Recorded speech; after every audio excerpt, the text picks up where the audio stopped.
Hey guys, what's going on? This is Brian with Games Under Pressure, bringing you another episode of Maxed, the daily series where we take a new PC game, we crank up those settings as high as they'll go, and deliver to you a glorious, eye-melting 4K gameplay video. So today we're taking a look at one of my favorite games, Towerfall. And it's not just Towerfall Ascension, it is Towerfall Dark World, which is newly released DLC for Towerfall Ascension.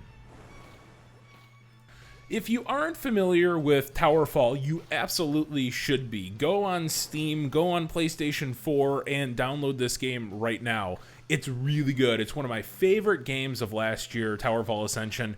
If you're not familiar, just the basics here, it's an arena combat shooter. So you can play with a number of different friends. You play as an archer. You shoot arrows. Your arrows are limited. When you shoot them, if you're all out, you have to go pick them up. The arrows have a slight homing attack, so they do find their target if you shoot it within the general vicinity of that target. There's a dash mechanic, so you can dash midair. If you dash into an arrow, you collect that arrow. It's a very simplistic game that can lead to a lot of really great matches. A lot of different things can happen. They're very tense. This is sort of my go-to party game, actually. So the Dark World adds a number of new things. It adds a few new archers. It adds new enemies, new stages. But it adds a bunch of stages to what is sort of the single-player mode of Towerfall, co-op. And co-op can be played with 1 to 4 players.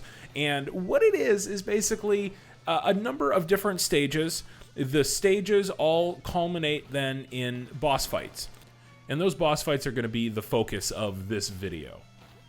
So this is the first boss that you will encounter. And it's kind of got a cool design to it. You have this rotating set of teeth. And by the way, all of these bosses, they're somehow related to eyeballs. Almost every single one of them here. There is an eyeball, and you have to destroy the eyeballs in every single one of these boss battles, which is sort of a cool little theme.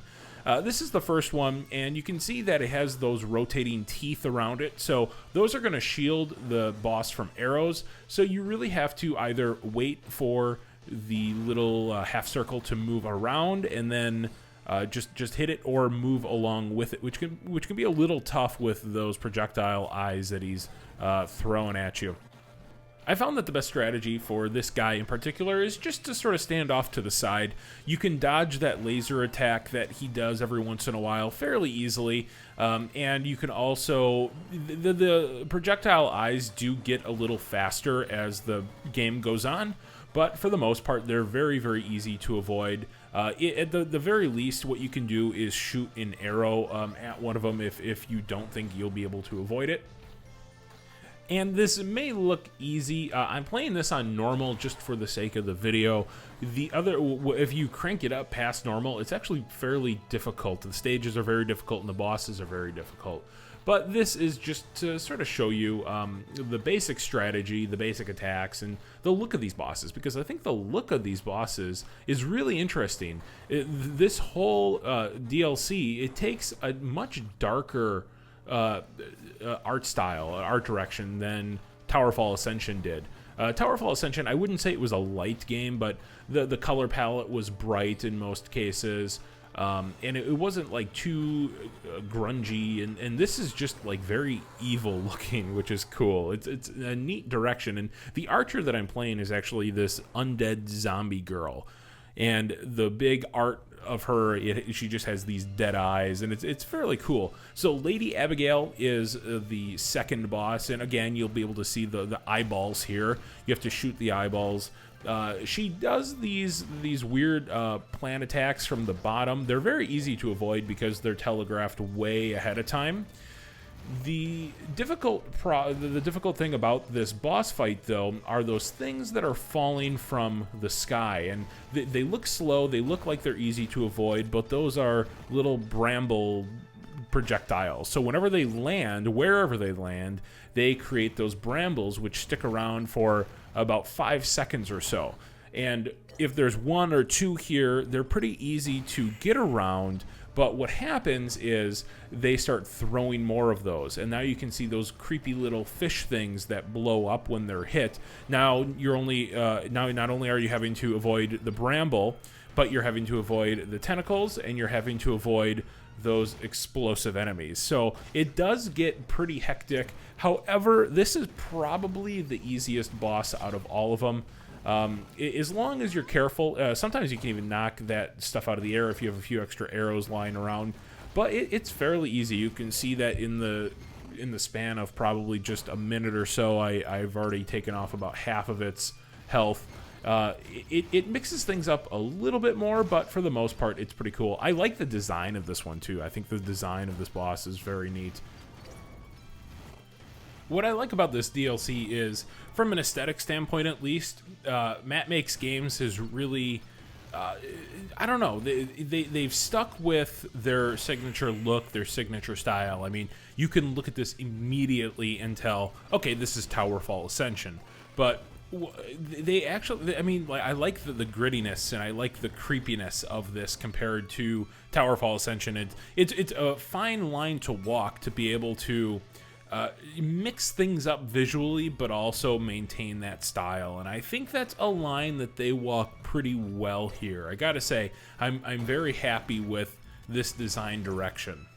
And not only that, but they didn't compromise on their original vision. I mean, there were a lot of people that wanted, multiplayer modes, online multiplayer modes, and wanted, widescreen support and wanted all this and that. And a lot of that sort of compromises that design philosophy that made the original Towerfall and Towerfall Ascension so memorable. And I'm glad to see them sticking to their guns here in a lot of different ways and just, doing what they want to do, which is cool.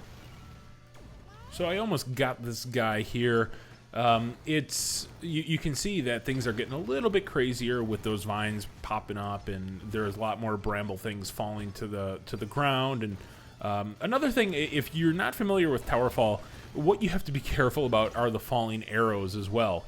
A lot of the time, if you shoot an arrow straight up, it will come back down, and if you're not careful, you can actually impale yourself with your own arrow, and that happened to me near the end of this battle. So that is Abigail. The next boss is pretty cool. It's very, very different. So on this guy, it's a boss that's made up of a few different parts, and I guess the design philosophy is very similar to the previous boss.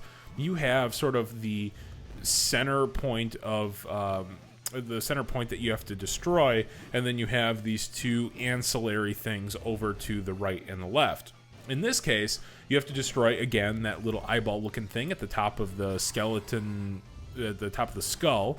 And every time that you complete a phase, so 1/3 of his energy, one of the harnesses is going to break off. And with each new phase, those little skeletons in the ice are going to change their behavior. So what you have to do is start to anticipate the movement a little bit. And you'll see here, this is a little bit tricky. You have to dash under them. So when you see them start going off to the side like that, you're going to want to sneak right under. Almost done with the there goes the second phase, and this is the third phase. They throw a few more of those explodey little fish things at you. And then one of these guys, which if you can anticipate it, it's pretty easy to dispatch. Yeah, and then those little skeleton ice dudes get a little bit more aggressive, but it's a fairly easy boss. I said the other one was the easiest. I actually think this one is the easiest. I take that back. Yeah, this is definitely the easiest. It's basically just stand in a single position, just avoid the ice, and there you go. Now, this next boss is a complete pain in the ass. This is the last boss. Its name is Cataclysm. Impossible horror at the center of all creation, which is probably the best boss name I've ever heard. At least it's up there. Again, this is continuing that eyeball motif. It is an eyeball with teeth again, so that's definitely a recurring theme. This guy's a little bit strange because they start you off with no arrows. You don't have any arrows to attack this guy. So you can do a few different things. Number one, he shoots this laser thing that you just saw. If you're fast enough, what you can do is you can collect those things that he shoots. They're only there for a split second. If you're fast, you can collect it, and those turn into ricochet arrows too. So if you can bounce them off walls, and between phases where his eyes open and when it's not, you'll have those little glowing light bulb tendril things that I was just stomping on. Those don't actually do any damage to you. You just have to clear them out before he opens his eye again. If you don't have any arrows, what you can do is jump up to the top platform and then just jump onto the top there. And if you boost quickly enough, you can typically avoid any damage. So now that his life is pretty much gone, he's going to go into this weird sort of self-destruct mode here, and he's just going to throw a lot of energy at you. And it's basically a just a test of avoiding these as much as possible. And then he throws, just to make matters worse, he throws these like little exploding homing things at you, which are very, very, very difficult to avoid, as you can see. They are gracious enough to give you a shield at the beginning of this, so I guess that's something. But yeah, a little bit of a pain in the ass. And he has pink eye right now. And yeah. Then that's like the heart of the creation, which is kind of cool. They give you unlimited arrows here to destroy the heart. And eventually I just, yeah, a little volley into it. And that's every boss. That is every boss in Dark World. And don't let the length of this video mislead you. This did take a while. Each of these stages takes about 10 to 15 minutes depending on your skill, so there is a lot of content here. This is an absolute must-buy if you're a Towerfall fan. Don't hesitate. Go out right now and buy it.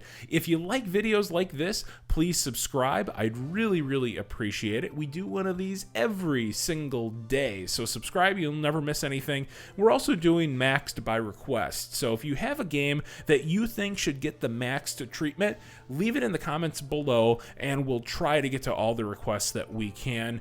As always, guys, thank you so much for watching, and we'll catch you tomorrow.